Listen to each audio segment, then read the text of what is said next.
همیشه خپل د لاس ګټلې خوره. د حلال روزي ګوله ډېره زیاته شیریني او په دې کې ډېر خوند او سکون او آرام پروت وي. د حلال کسب نه دی، د شریعت او اسلام ډېر ستایلی دی. همیشه په کسب باندې مه شرمېږئ،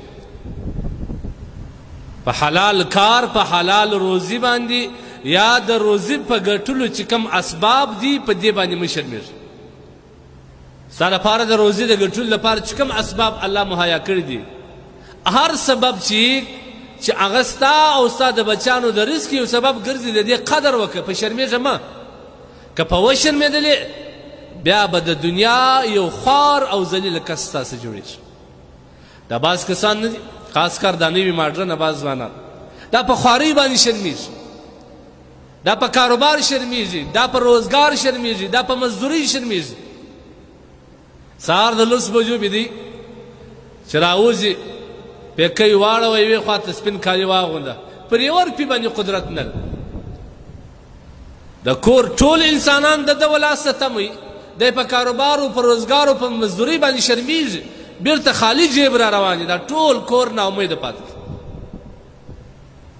زه دې کسانو ته وایم، خاص کر ځوانانو ته وایم، دا نوي ماډرنه ځوانان خو دا خو په مزدورۍ شرمېږي، دا په لیړۍ شرمېږي، دا په روزانه باندې شرمېږي، دا په بیلچه باندې شرمېږي. دا کسان دا په موچیګرت یا بل خواري باندې دا کسان شرمېږي. حلال کسب او حلال روزي چې اسلام څومره ستایلې ده، حتی چې دا یې عبادت ګرځولی دی، ته په شرمېږې.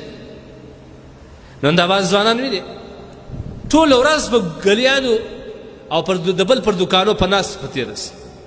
دا ته بیا د مځکې غټ لوپر دغه سړی ځین جوړ سي چې خپل روزګار نه لري، چې سړی د روزګار دا ورته وایي ته ما وګوره، ته دا خواري وګوره، زه دونې ذلیله یم الله یزبط. حلال روزګار او حلال کسب چې په هر څومره ضلالت باندې کېږي، دا ضلالت نه دی، دا غیرت دی. د بل د جیبو، د بل د کورو، د بل د لاس د تمې څخه دې تا راژغورې راګرځې دی، دا عین عزت دی. دا ضلالت ته کومې خوا دی؟ ته دا ضلالت بولې؟ دا ضلالت نه بولې چې ته د بل په کوڅو کې ګرځې. کوچنیان هم اخر ملنډې در باندې وي، د کور انسانان هم د ټولو بد درسه کېږي چې یا دا څونه لوپر سړی دی، یوه روپۍ کور ته نه راوړي. دا عزت دی، دا غیرت دی چې ته لاس تناکې کې د بل په مزدورۍ باندې. دا عزت او غیرت دی چې ته خپل خوله توی کې د بل په مزدورۍ باندې.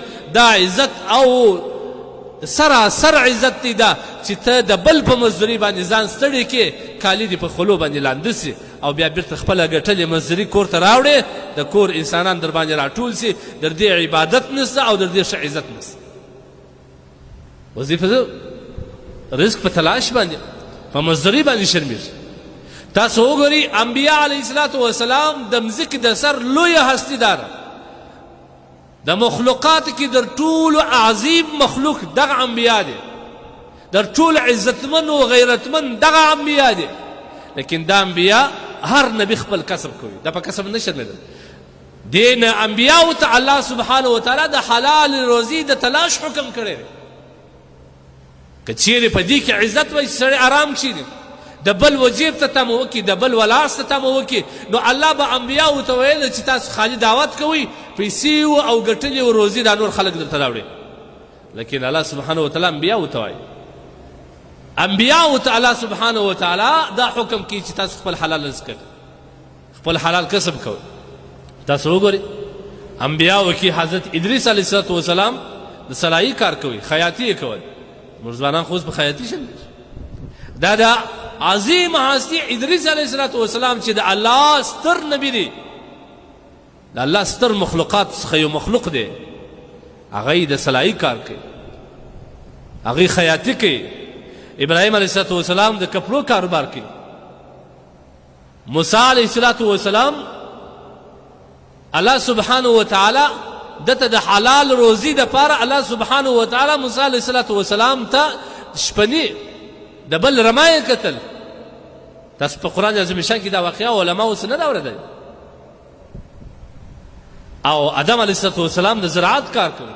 زموږ حبیب صلی الله تعالی علیه وسلم چې د مځکې پر سر د دې ستر هستي نه څه دا تجارت هم کړی. دې رمې هم کتلې دي لیکن دې په کاروبار نه شرګوي. نبی کریم صلی الله علیه وسلم روایت حضرت مقدار بن اوس رضی الله عنه دا روایت نقل کړ دی چې الله سبحانه وتعالی نبی کریم صلی الله علیه وسلم فرمایي چې د انسان د پاره در ټولو حلاله او خوږه ډوډۍ هغه ده چې په خپل لاس یې وګټي او بیا یې وخوري. دا در ټولو حلاله آن تر دې چې په خپل کار او پر روزګار کې دوکه ونه کړي، غلا ونه کړي یا بل داسې فراډ ونه کړي.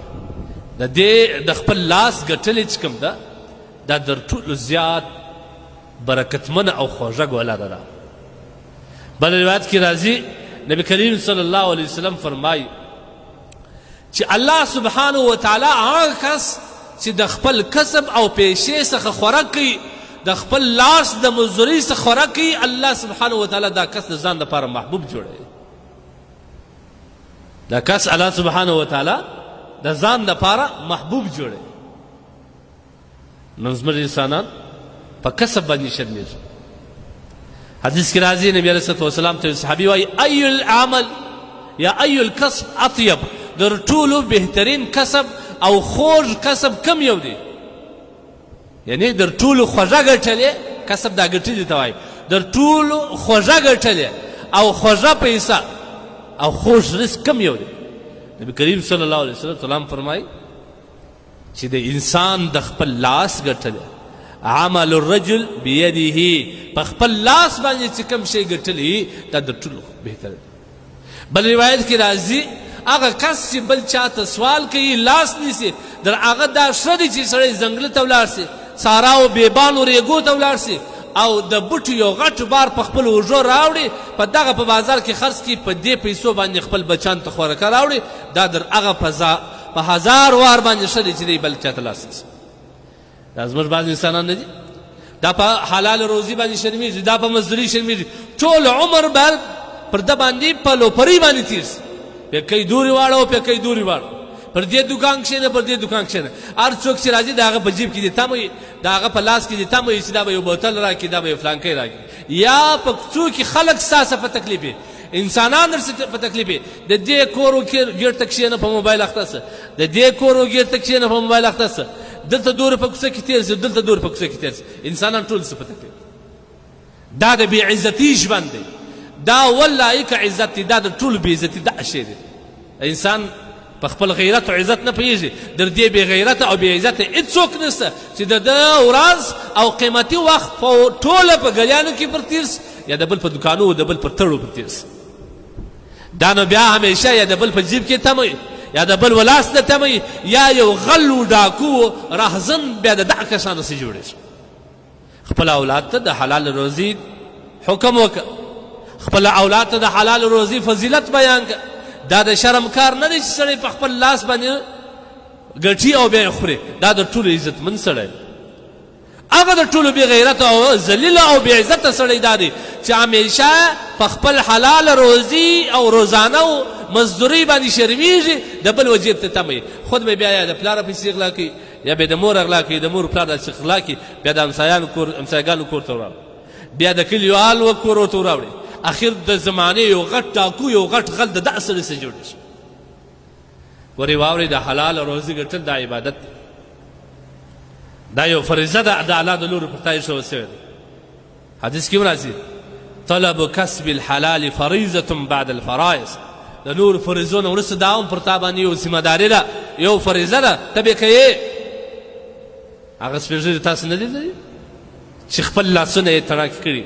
هغه مسافر کسان تاسو نه دي لیدلي چې په بار ملکو کې ګرځي او خولې ته وي یا د بل ډامپرې چلي یا د بل روزانې کوي؟ هغه په ځان باندې هغه درته ښه ځوانان یا که ته د هغه ښه ځوان یې هغه درته کمزوري دي، که ته در هغه ډېر ښه ځوان یې هغه نه شرمېږي، هغه په کلو کلو مسافرۍ پر ځان باندې وړي، خو خپل پلار او مور او خوندې او اولاد یې په عزت کښېنولي. درته بې غیرت او بې عزته نشته، ته خو آرام ګرځې په مځکه باندې او دا د ځان لپاره عزت بولې. ستا ښځه هم د بل کور څخه پاکه راوړي، ستا ماشومان هم د بل پر کورو باندې ګرځي، عام تر دې چې د کالو صابون هم د بل چا په خواص باندې راوړي.